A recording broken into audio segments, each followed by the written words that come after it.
अभी 3 काले कानून को वापस दे दिए, लेकिन दिमाग में वही पूरा बात है कि आप इनका गणित समझ लो कि गणित क्या है इनका, क्या कर रखे। अभी तो एक ही जिले में वे कहते थे भाई आप मंदिर के रिश्ते में यहाँ भी कुछ न कुछ है, मंदिर के रिश्ते कुछ न कुछ है, मिला ना इसे खुद दो, मतलब पूरा उलझा दिया जनता, उलझा करके तो मंदिर है ये काम। हम सारा ठीक करवाया मंदिर, पूजा पाठ भी करते हैं, पूरा मोहल्ला जहाँ हम मानते नहीं हिंदू, कह रहे ना तुम सरकार का विरोध करो तो तुम मंदिर का हिंदू का विरोध कर रहे हैं। हमें मानते नहीं, हिंदू भी नहीं मानते। हमने कहा पूजा पाठ की है तो महाराज है, व्रत रखते हम, कौन सी चीज चले दादा तुम हो ही नहीं। नागकिशन आडवाणी पिछले 8-10 दिन से उसमें भर्ती है, इंतजार कर रहे हैं कि कब हो ऐसा गोटे में डाल कर तुम फिर पूरे देश में इसको घुमाते फिरो। जिंदा को बोलने का अधिकार नहीं है, तो जो अपने बुजुर्गों का नहीं हुआ वो आपका हो जाएगा क्या? तो ये तो वहां के पंजाब को बर्बाद करना चाहते हैं, क्योंकि कोई प्लान है इनकी।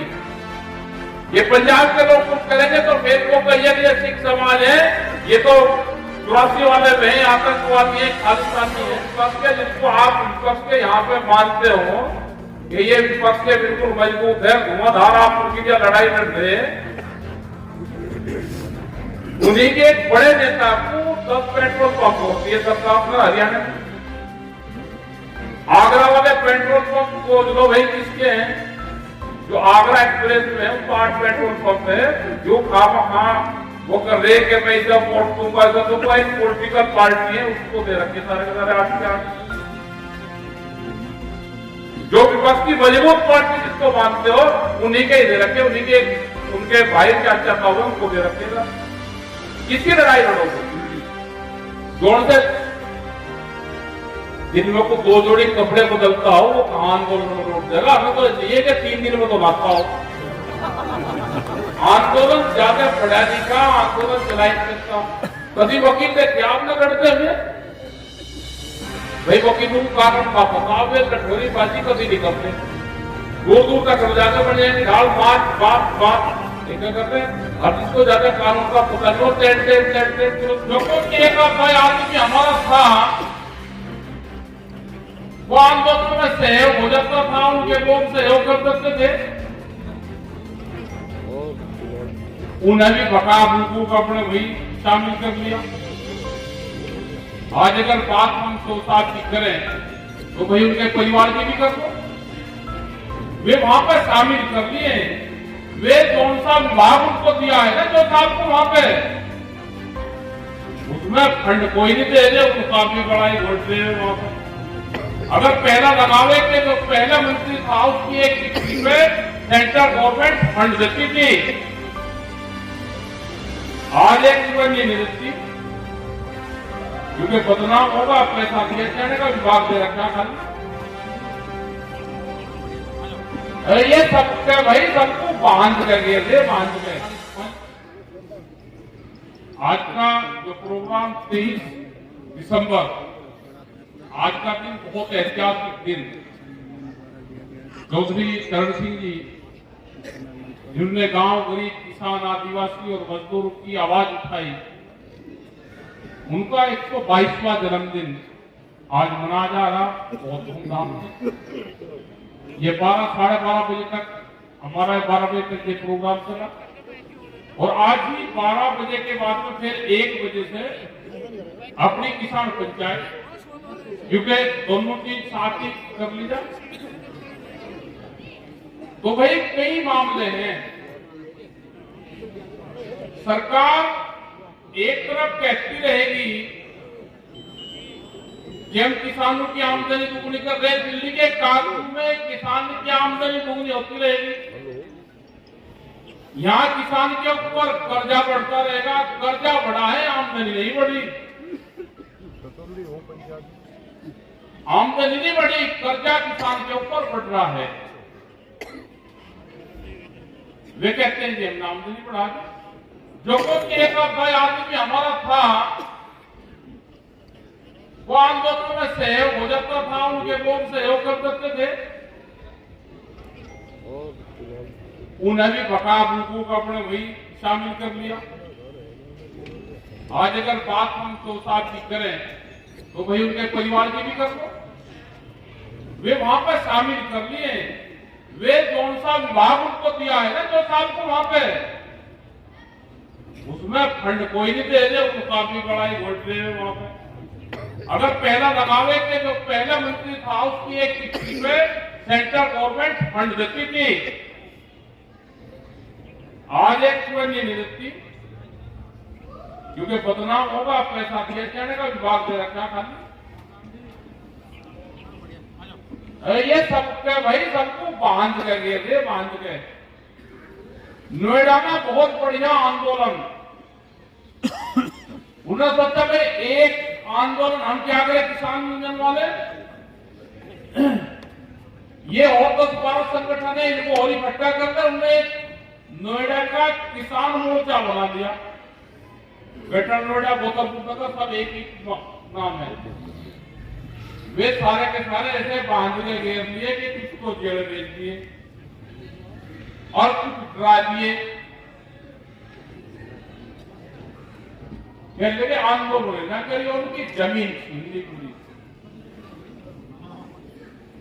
उनको कोर्ट ने कुछ ऑर्डर दिया कि 64% जो मुआवजा मिलेगा उसका 64% जोड़ के और दे देंगे। वो एक बड़ा मामला उनका है। उनके कुछ गांव के कुछ इश्यू हैं कि 10% जमीन, 6% जमीन, जिनकी जमीन चली गई, अगर किसी की 1000 मीटर गई तो उसे भाई 100 मीटर जगह दे दो कहीं, तो वो भी नहीं दे रहे। ये उनकी लड़ाई थी। कुछ निर्णय हुए यहाँ पे। 30 तारीख का निर्णय करा के जो मंडल की मीटिंग होती है 27 तारीख की, वो अब की बार गौतमबुद्ध नगर में 0 पॉइंट है वहां पे, उसके नीचे होगी 30 तारीख में, 30 दिसंबर में। अपना जो मेरठ मंडल के लोग हैं वहां पर अपना चलेंगे सभी, वहां पे अपनी वो मीटिंग होगी भारतीय किसान यूनियन की, क्योंकि भारतीय किसान यूनियन की मीटिंग पूरे प्रदेश भर में चल रही है। यहाँ हरियाणा में भी तय होगी कि हरियाणा में भी हर जिले वाइज मीटिंग होगी। उत्तर प्रदेश में चल रही है, अभी 3 मीटिंग हम कर पाए। 13 तारीख की फिर मीटिंग अभी मथुरा, उसमें मथुरा वालों ने ले ली, और 14 से फिर आगे प्रयागराज में 18 तक वहां रहेंगे। इसके बीच में 7 तारीख आएगी, 7 जनवरी। 7 जनवरी को हर जिला मुख्यालय पे अपने प्रदर्शन मीटिंग करो। प्रदर्शन जिसको कहते हैं उसको कहते हैं पंचायत। हर जिला मुख्यालय पे पंचायत करो, उनको सरकार को ज्ञापन दो, राष्ट्रपति के नाम वो ज्ञापन जाएगा। पंजाब वाला इशू है, पंजाब में एक आंदोलन चला हुआ है, उसका भी इशू रहेगा। जो एमएसपी गारंटी कानून का सवाल है वो रहेगा। जो मंडियों को बेचने का प्लान बना रखे हैं, अभी क्या कर रहे हैं ये कि मंडिया में बाहर से खरीद कर सकता है, कोई भी कहीं से खरीद कर लेगा, यहां बाहर से खरीद करेगा। मंडिया के 1 साल में खत्म हो जाएगी, बिना टैक्स के, बिना तनख्वाह के मंडिया चल जाएगी। या तो गवर्नमेंट व्यवस्था करे कि हम मंडियों का जो फंड है वो हम रिलीज करते रहेंगे। इनका ये है कि ये कानून तो हमने वापसी दे दिए, लेकिन धीरे धीरे जब मंडियों को खत्म कर दो, अंदर न खरीद होगी, ये दुकानदार सब अपना बाहर चले जाएंगे, उसमें काम नहीं चले, उनकी बिल्डिंग नीचे गिर जाएगी, और फिर उन मंडियों को सस्ते दाम पे जो सरकार के लोग हैं उसको अलाट करने का इनका प्लान है। जैसे मध्य प्रदेश में था, 182 मंडी मध्य प्रदेश की अलाट कर रहे थे। जब 3 काले कानून वापसी दिए तो ये प्रोजेक्ट बना दिया था।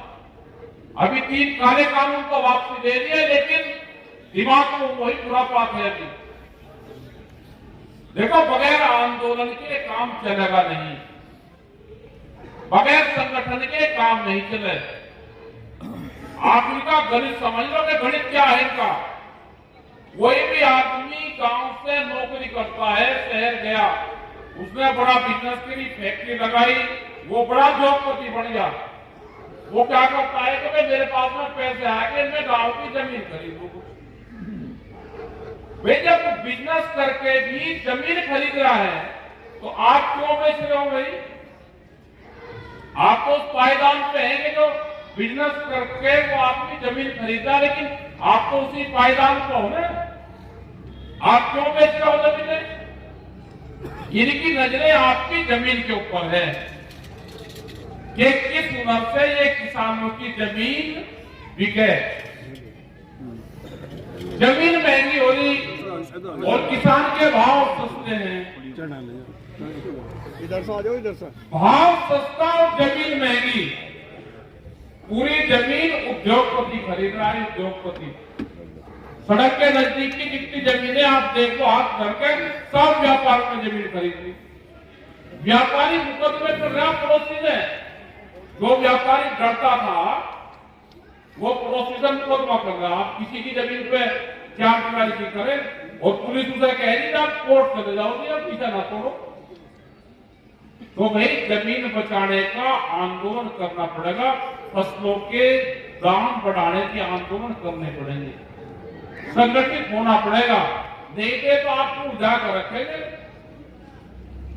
अभी तो एक ही जिले में वे कहते थे भाई आप मंदिर के रिश्ते में यहाँ भी कुछ न कुछ है, मस्जिद के रिश्ते कुछ न कुछ है, मिला ना इधर खुद दो, मतलब पूरा उलझा दिया, जनता उलझा लगे थी। हम आवाज उठावे भाई गांव का मंदिर है ये गांव, हम सारा ठीक करवाया मंदिर, पूजा पाठ भी करते हैं, पूरा मोहल्ला जाम। हम मानते हैं हिंदू। हमने कहा था सुवाला तो बहुत पहले बना हुआ है, जब गांव बसे तो सुवाला बना।